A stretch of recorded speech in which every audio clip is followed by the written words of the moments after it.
I made a map. That's mostly it.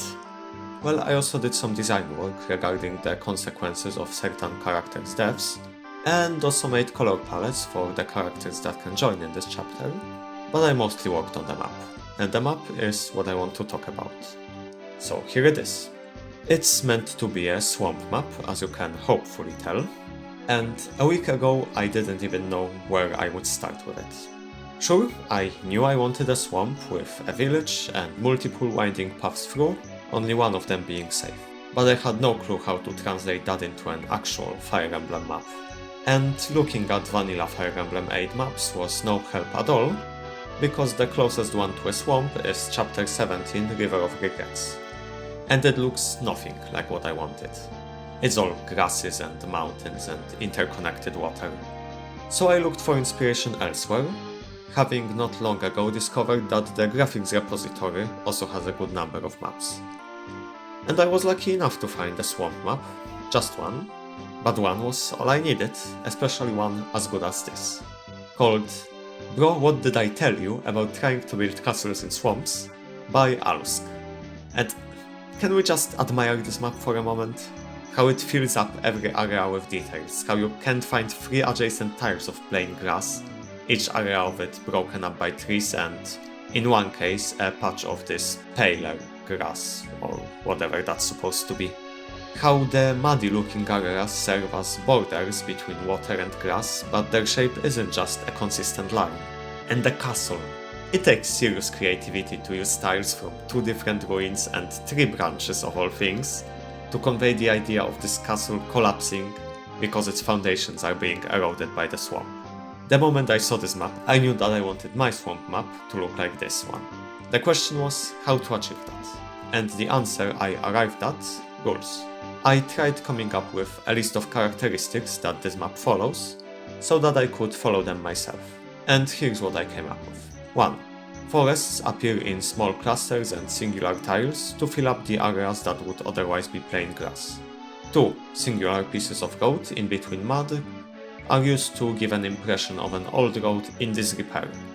3. Pale grass can also be used as a filler for plain grass. 4. Mud surrounds lakes but doesn't conform to their shapes. On rare occasions, small patches of mud appear by themselves. 5. Rivers are 1 to 2 or 2 to 3 tiles wide. Lakes can be a little wider but probably not more than 3 to 5. And finally 6. Plain grass is the default, but in the final result only exists in clusters of 1 to 2 tiles. And with those rules in mind, I had to just sit down and start placing tiles. I don't have screenshots from all the phases of that process, but in the first one I took, you can see how I started, by sketching out the general shape of where I wanted the pools of water and the road to be. And I went from there, giving shape to these 2 elements, then adding areas of mud and various details afterwards. And you may notice that I also have a ruined castle that looks strangely familiar, because I think that Alusk made something amazing and I need it in my hack. But I didn't want to just take someone else's idea and plop it into my work. Instead, I wanted to improve on it by making custom tiles that would make the transition from still standing structure to rubble smoother. And I think I succeeded, but it came with a price. I have been cursed with the terrible knowledge of how to make custom tiles. And my perfectionism struck. See this corner of a cliff? That's not a tile that exists in the regular tile set. Neither does this one. And this one honestly should, but it doesn't. So I had to make it, because not a single one of the existing tiles would sate my perfectionism when placed there. By the time I was finished, I added something like 24 new tiles. And one more thing I wanted to point out are the snags.